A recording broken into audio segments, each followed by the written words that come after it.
Coming up on The Correspondent. Students and community members alike joined together in efforts to spread awareness of the recent administrative actions regarding the DACA program. Meanwhile, the community and students engage in another big way as Goshen College freshmen join forces with nonprofits in the Goshen area. The annual Michiana Mennonite Relief Sale celebrates its 50th year in Goshen, and the on-campus food favorite, the Raker, has new nighttime hours. Goshen College athletes are turning heads with their new psychology club. Find out more as we take a look at their goals for this upcoming semester. My name is Tanner Camp. And I'm Allison Prigge. You're watching The Correspondent.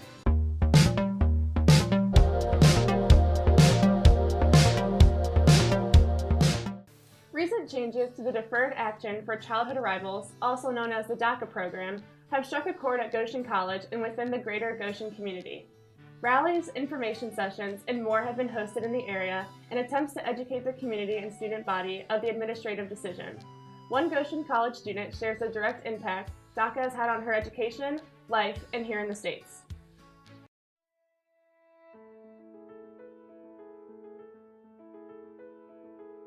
I became a part of the DACA program my freshman year of high school, which was 2013.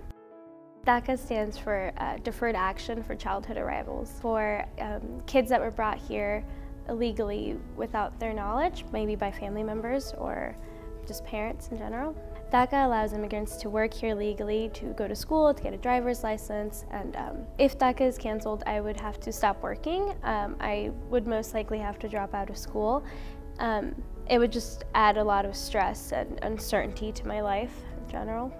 I think everyone can help DACA just simply by talking about it, raise awareness, educate yourselves, call your representatives, let your representatives know where you stand, vote in ways that favor DACA students. Another way to help is to donate to nonprofits that support students and just people in general of the DACA status.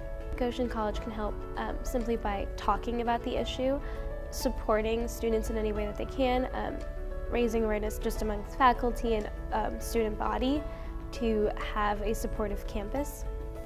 I'm from Honduras, but I moved here when I was 4, and I haven't left the country since. I've grown up here my whole life. The U.S. is the only place I know is home, and I'm just as American as anyone else except on paper.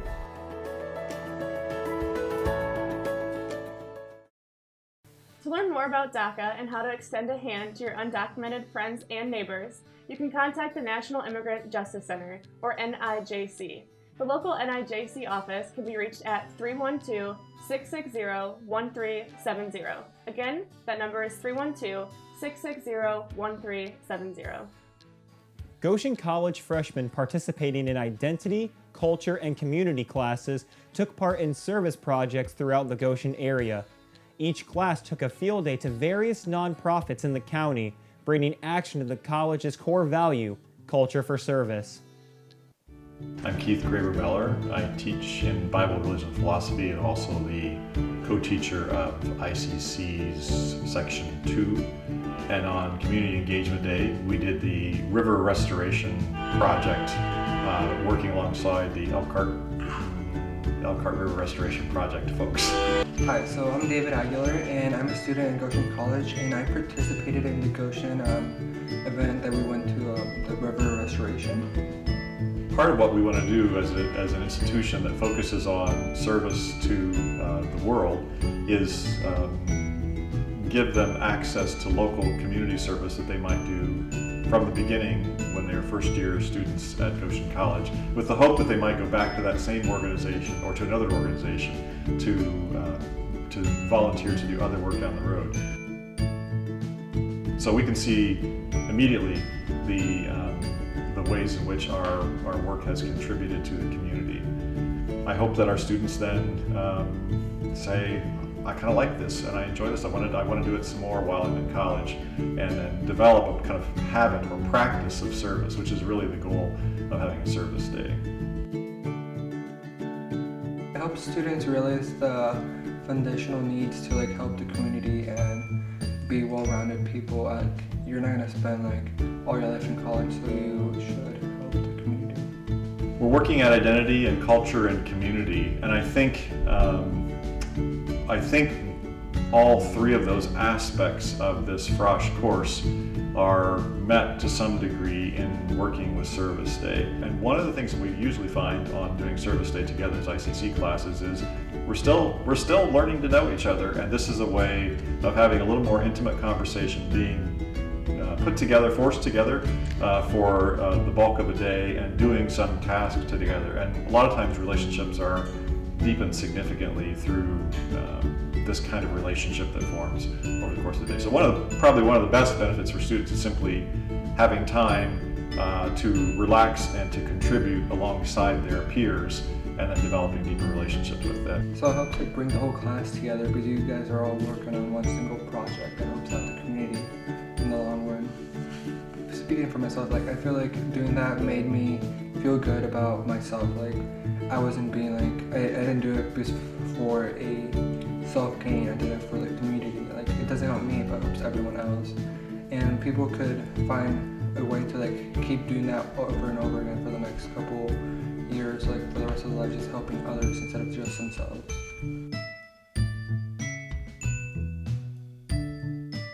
Yeah, we want students to develop in themselves sort of a passion for, a commitment to service. And we hope that a community and engagement day like this, from the very beginning when they're only here a few weeks on campus, can help them say, yeah, this is actually life-giving to me, to do something, to work alongside my peers, to work in the local community. That's life-giving for me, and I like giving something back.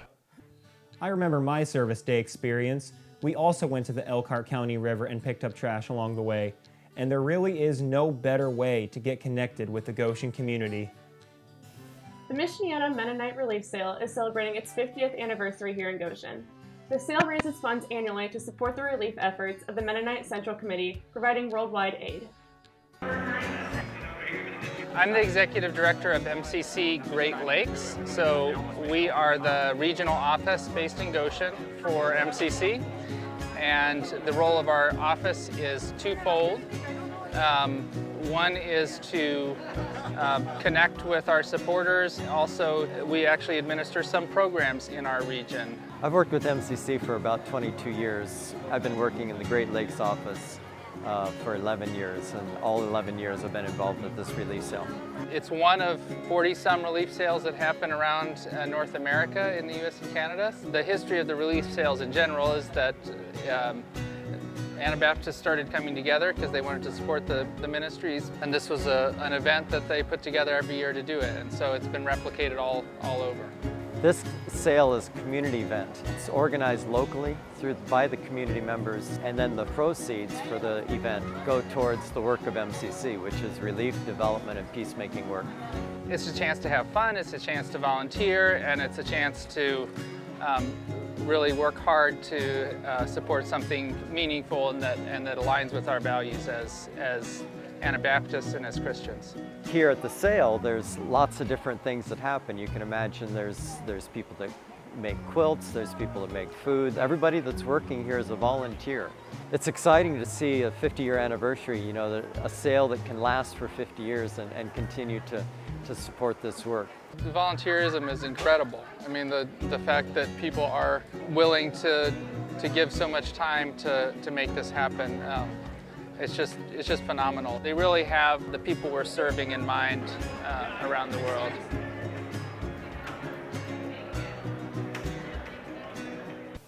Hundreds filled the Elkhart County Fairgrounds this year. If you would like to find out more about the mission of the Mennonite Central Committee, go to mcc.org. Back on campus, Goshen College's Leaf Raker Cafe has new hours for the new school year. Our reporter Kadie went to the Leaf Raker to speak with Chad Coleman about what these changes entail. Commuters didn't have a place to go outside there. So we thought, what space do we have that's pretty open, that's accessible, where there's tables, chairs, everything that's not really in use, and then maybe where there's food options available. And it just seemed like, to me, is this space. Yeah, it was my idea. I went to the Dean of Students. The Dean of Students said, it sounds like a great idea. Let's talk to AVI, see what they think. If everybody gets on board, we'll give it a green light.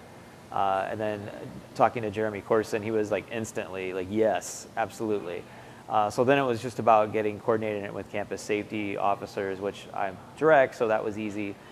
So we made it part of our shift schedule to come in at 2 a.m. It's a great social environment, and it's a really nice way to hang out with people when you're not in the rot, and so it's a lot quieter. We will allow this as privileges as long as people take care of the space. If you find yourself needing a new study spot, it looks like the Leaf Raker is the place to be. Thanks, Kadie. Athletes Aaron Struck and Brandon Vyers practice leadership inside and out of the locker room. These two students may have different athletic backgrounds, but they share a passion for psychology and for bringing students together. Let's take a look at their plans for a new club on campus and what we can expect. Yeah, so Brandon and I are both really passionate about psychology. We kind of geek out over psychology, which is something that we both really enjoy. The psychology department used to have a psychology club many years ago, but that kind of died out. So we were able to now, with Brandon and I assisting each other in that, we were able to really bring it back. And we're really excited, and we have a lot of cool events planned. Aaron and I both started the club because we're very interested in psychology. It's a passion for us. But it seems that, at least on campus, it's restricted to a lot of the majors and the minors. So Aaron and I both wanted to open this up to not only majors and minors on campus, but to all of GC students. We're doing a tour of the Elkhart County Jail, I believe next month or the month after. That date's not specifically set. We're doing multiple volunteering dates at MDC Goldenrod, Elkhart County Clubhouse, possibly Oaklawn. That one's still kind of up in the air. Aaron and I came up with this idea because we were looking for a chance to have the members of our club participate in volunteer work. And we do have another event lined up that's more hands-on volunteer, but we wanted to do something similar to a food drive. And we both came up with the idea of organizing this food drive so we could donate it to, it's going to be donated to the women's shelter in, I think, either Goshen or Elkhart. So the set dates are from October 8th. So it's going to start the Monday, October the 8th, and it's going to run through the 28th, which I believe is a Friday. So it's going to be a 2-3 week long event, and we're hoping to get participants from both the GC community and outside of the community for anybody who's coming to the volleyball games. That's why for our canned food drive, we wanted to bring the psychology club and the volleyball games together because we felt that was really important. And we struggled figuring out a way to bring psychology and sports together. So we were really excited when we finally figured out a way to bring those two together. So when those two came together, and then we finally figured out a way to bring service into it of donating the canned goods to, either the women's shelter or the Elkhart County Clubhouse, it kind of brought the whole triad together, and we're so excited about that. So we'll definitely be sending out information about the canned food drive soon. Be on the lookout for upcoming Psychology Club events. It sounds like they have a lot in store. It definitely does, Allie. There are a lot of great clubs here at Goshen College. We hope you enjoyed your time with us here at GCTV Studios. For more content, you can check out our YouTube channel or follow us on Facebook. Thanks for watching. We'll see you here next time on The Correspondent.